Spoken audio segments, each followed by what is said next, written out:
pourrais nous dire où on est et te présenter? Bonjour, donc moi je m'appelle Rémi Latune, je suis ingénieur de recherche à INRAE au centre de Lyon. Donc là on est dans un des bâtiments du centre INRAE de Lyon. Et donc dans ce bâtiment-là, on a mis en place un projet qui s'appelle Melting Pot, qui visait à expérimenter différentes boucles de réutilisation des zones conventionnelles au niveau de notre bâtiment. Donc on a des volets eau pluviale, on a des volets eau ménagère. Et là on va parler plus spécifiquement de ce qu'on fait sur le volet séparation et valorisation des urines. Donc là, on est devant les toilettes. Qu'est-ce qui se passe? Il y a quoi? Il y a plusieurs systèmes de toilettes. Comment ça fonctionne?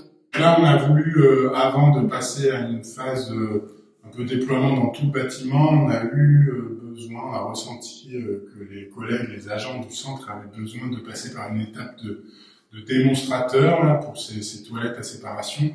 Donc là, voilà, on est au rez-de-chaussée. Il n'y a pas d'unités de recherche qui sont placées à cet endroit-là. On est dans une zone un peu neutre, donc tout le monde peut facilement venir utiliser ces toilettes. C'est à côté des salles où on reçoit les gens, donc ça permet aux visiteurs de voir ce qu'on fait aussi sur ces sujets-là.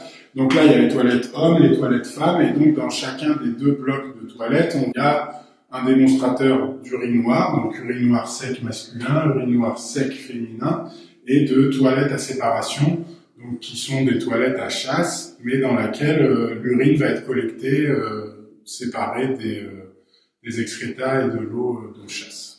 Donc là, le bâtiment au départ, il n'est pas conçu pour ça. Comment c'est né ce projet?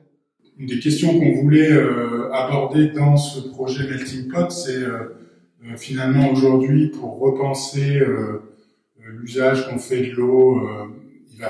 C'est relativement facile entre guillemets quand on conçoit de nouveaux bâtiments, mais finalement adapter des bâtiments existants à ces nouveaux usages, donc mobiliser, stocker les eaux de pluie, mobiliser, traiter les eaux ménagères pour les réutiliser, stocker l'urine et tout ça, ça demande de modifier le bâtiment. Donc on est typiquement là-dessus, sur ce projet-là. Et comment il est né? Donc c'était INRAE a une politique RSE et il y a des appels à projets chaque année.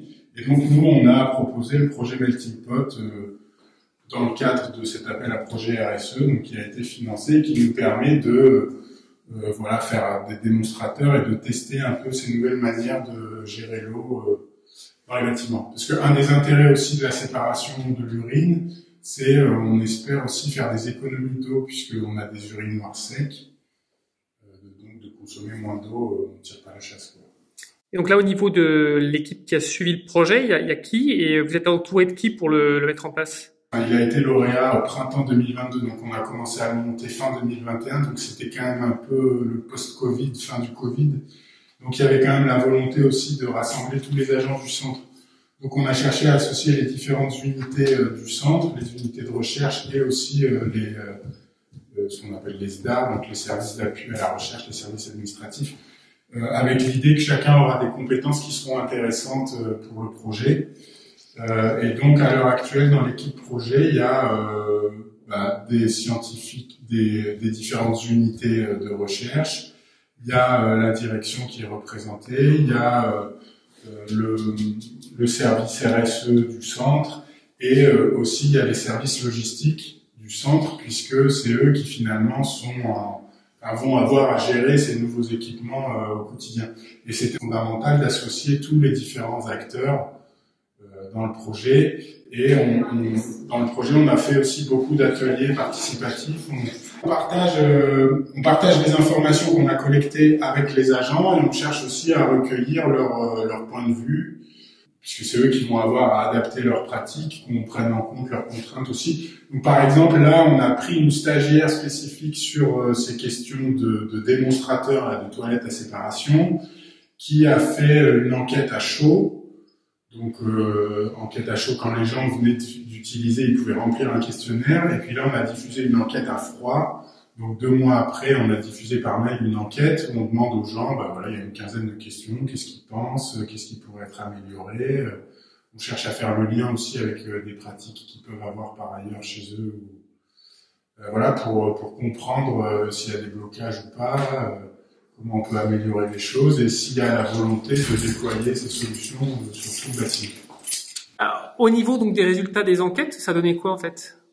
ce qui ressort un petit peu, a priori, enfin, donc ça doit être confirmé, au niveau des toilettes hommes, les toilettes sèches, l'urinoir, les gens sont plutôt partants sur le principe. Après, il se trouve que l'interface là qui est choisie, c'est un urinoir qui est pas très profond, et donc finalement il y a beaucoup de projections.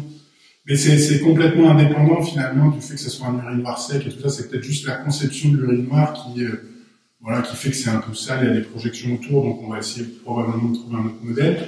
Par contre, pour l'urinoir féminin, ça demande aux femmes d'uriner debout, et on s'est rendu compte qu'il y a beaucoup de femmes qui sont pas du tout à l'aise avec ça, et chez qui ça génère un blocage. Donc soit qui vont même pas essayer de l'utiliser, soit j'ai des collègues qui ont dit que plusieurs fois ils ont essayé de l'utiliser, mais voilà, ça vient pas. Donc c'est une dimension à prendre en compte. Alors après, il y a les collègues la stagiaire notamment, elle s'est renseignée auprès d'une école où il y a ces solutions qui ont été déployées.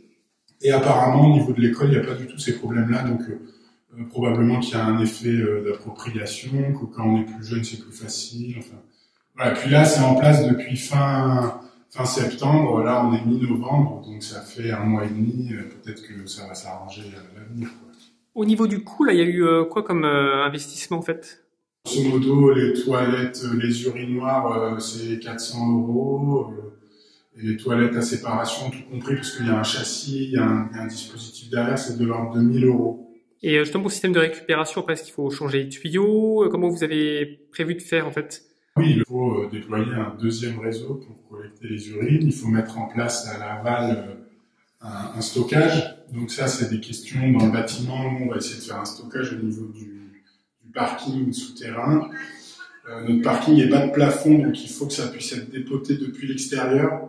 Donc c'est vrai que, je veux dire, au-delà de l'interface utilisateur, il y a des grosses questions à l'aval et qui sont pas encore réglées pour le moment. La suite du projet, c'est quoi? Donc dans la première phase, on a mobilisé aussi le cabinet d'architectes qui nous a aidés pour la conception un peu technique des scénarios. C'est-à-dire que nous, on avait l'idée, récupérer les eaux ménagères, les traiter, les réutiliser dans les chasses d'eau, des trucs comme ça. Mais il fallait voir par où ça pouvait passer dans le bâtiment, chiffrer ça. Donc on a fait intervenir un cabinet d'architectes qui nous aide aussi aujourd'hui pour concevoir ce réseau donc de collecte des urines et de stockage dans le parking. Comme le parking est assez loin, il faut maintenir une pente suffisamment importante pour pas qu'il y ait trop de cristallisation dans les tuyaux. Et donc après, la suite, c'est d'aller, une fois qu'on aura pu stocker, on a identifié donc dans la première phase du projet 6 ou 7 solutions différentes, à la fois en termes de traitement et de valorisation, en s'appuyant sur des projets déjà existants. Donc il y a différentes startups en France, il y a des associations aussi, il y a une startup qui est en train de se monter à Lyon là-dessus. Il y a des projets aussi de la métropole de Lyon, il y a des projets de recherche, par exemple au Lésu, il y a une thèse, le projet Colosse là, dans la région lyonnaise aussi. Donc voilà, on pourrait se greffer à ces différents projets-là, on est en train d'étudier ça.